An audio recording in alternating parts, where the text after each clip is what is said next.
Okay.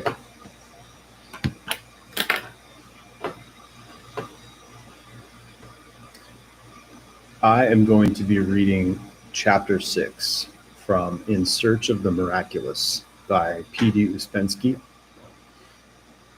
For those of you not familiar with Uspensky, I'm just beginning to learn about his relationship with the mysterious man G.I. Gurdjieff, who, let me just read a quick bio because I don't want to say anything wrong. I've read quite a bit about the two men, but I don't want to misquote them. Peter Demyanovich Uspensky, Peter D. Uspensky. He was a Russian philosopher and esotericist known for his expositions of the early work of the Greek Armenian teacher of esoteric doctrine, George Gurdjieff.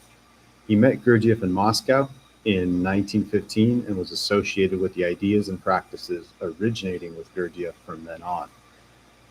He taught ideas and methods based in the Gurdjieff system for 25 years in England and the United States, although he separated from Gurdjieff personally in 1924 for reasons that are explained in the last chapter of his book, In Search of the Miraculous.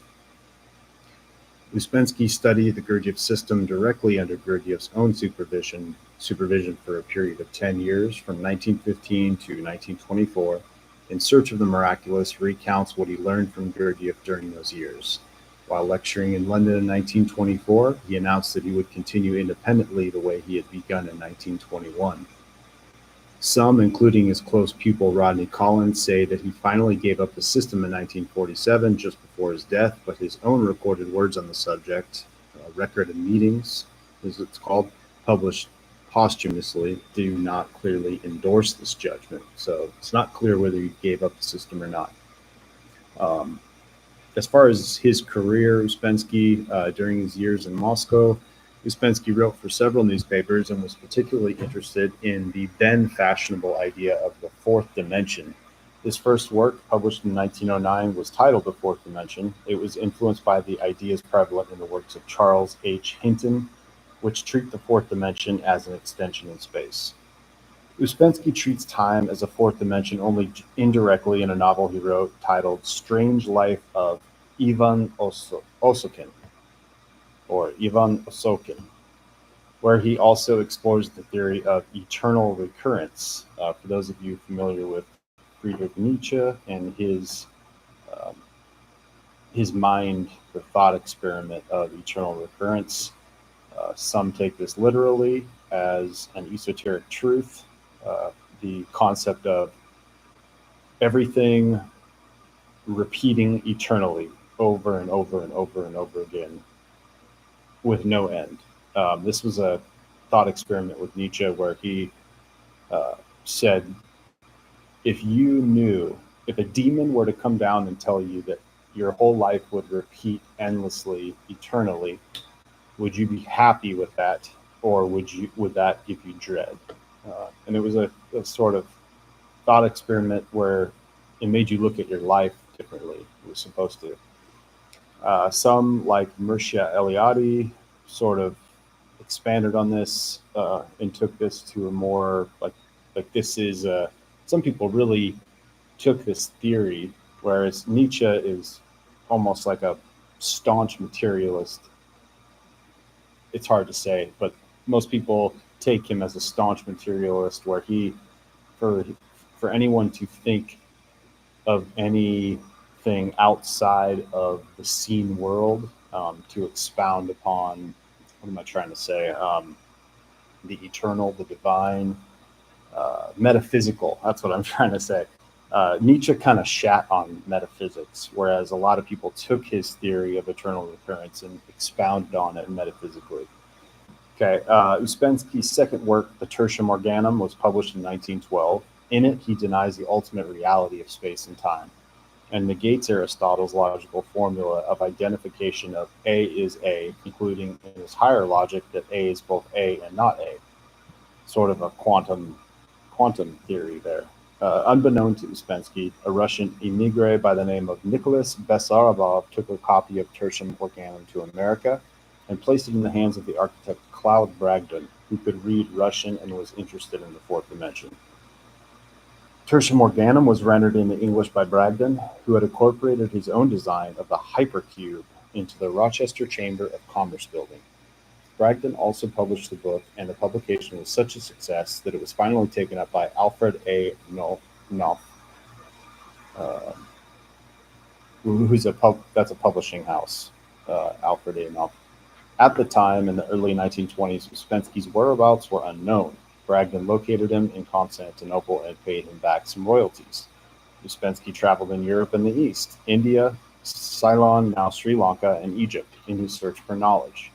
After his return to Russia and his introduction to Gurdjieff in 1915, he spent the next few years studying with him and supporting the founding of the school. Okay, I'm not gonna go too much more into Uspensky's career.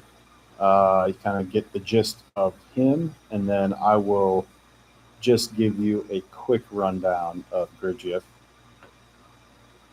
You know, both these men are, you can't just say, oh, they, like, it's not like Neil Armstrong. Oh, he's known for going to the moon, or Thomas Edison. These are two men that come up a lot in theosophical discussions, esoteric discussions, Gnosticism, New Age. They come up a lot, esoteric Christianity.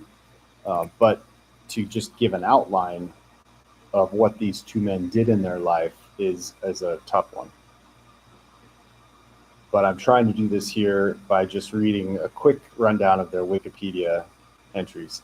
So George Ivanovich Gurdjieff, or G.I. Gurdjieff, was a Greek-Armenian philosopher, mystic, spiritual teacher, composer, and movements teacher. Movements was a thing that I'll get into later.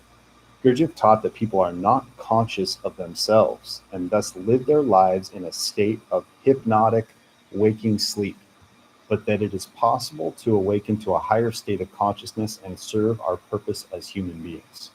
The practice of his teaching has become known as the work, connoting work on oneself, and is additional to the ways of the fakirs, or the Sufis, the monks and yogis, so that his student P.D. Uspensky referred to it as the fourth way.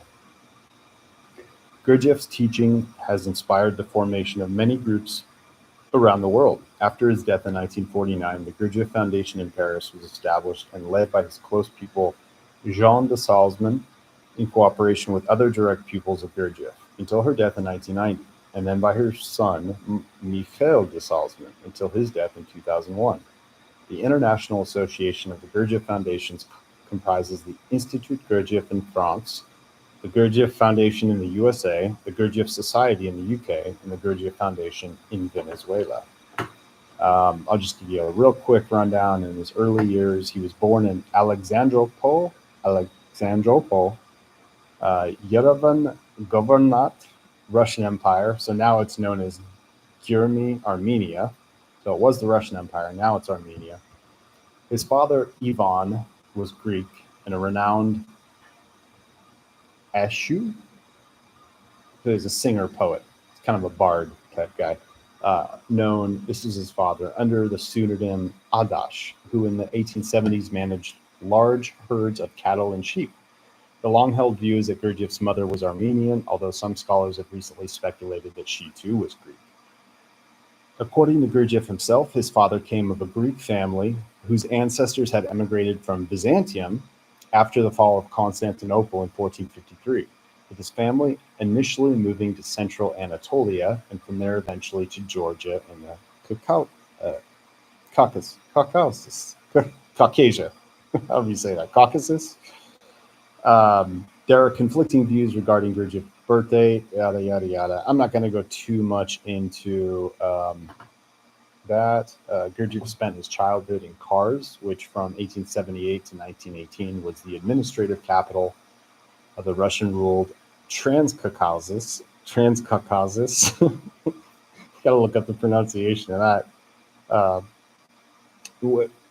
province of Kars Oblast, a border region recently acquired following the defeat of the Ottoman Empire.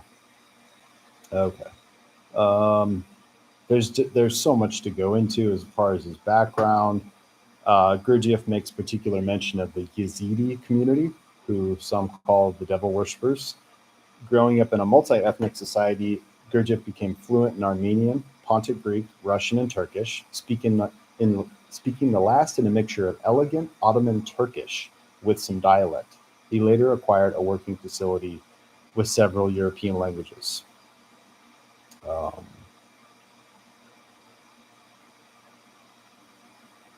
Okay, this is important.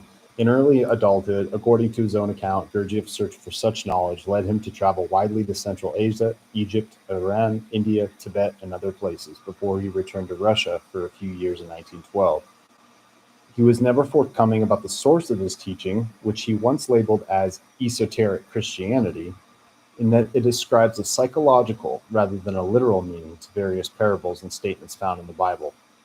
The only account of his wanderings appears in his books Meetings with Remarkable Men, which is not generally considered to be a reliable autobiography.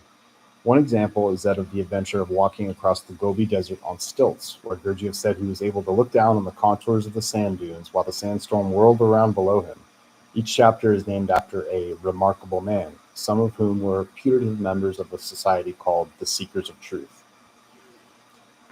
Okay, as far as business career, Gurdjieff wrote that he supported himself during his travels by engaging in various enterprises such as running a traveling repair shop and making paper flowers, and on one occasion, while thinking about what he could do, he described catching sparrows in the park and then dyeing them yellow to be sold as canaries.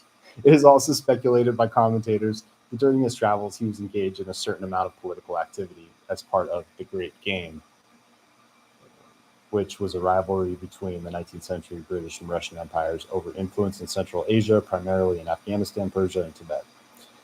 Okay.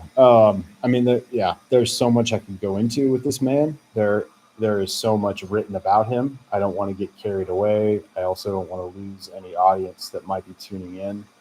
But let me just get to the reading, because the reading is the real reason I wanted to make this video. So here we go. This is chapter 6 from In Search of the Miraculous, written by Uspensky about his meetings with Gurdjieff. They have been to a number of lectures. That would be Gurdjieff and a few of the attendees, to which Gurdjieff sort of spontaneously started having these meetings.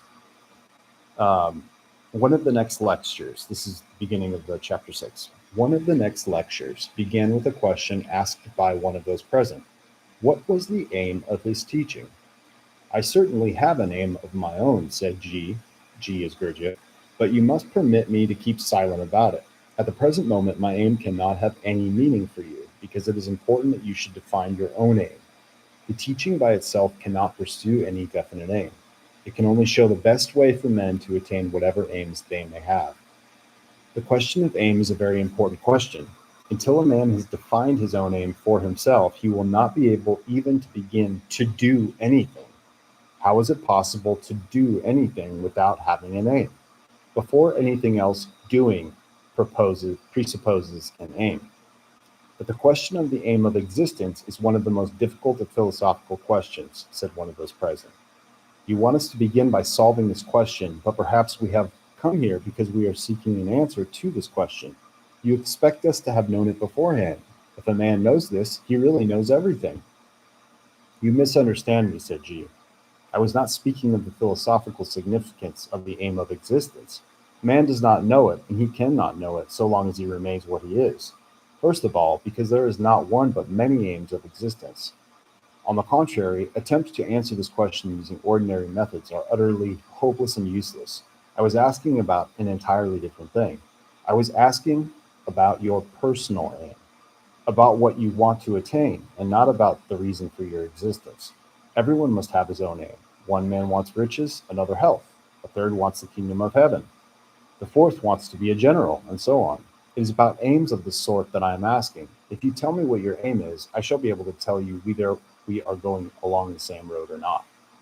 Think of how you formulated your own aim to yourselves before you came here.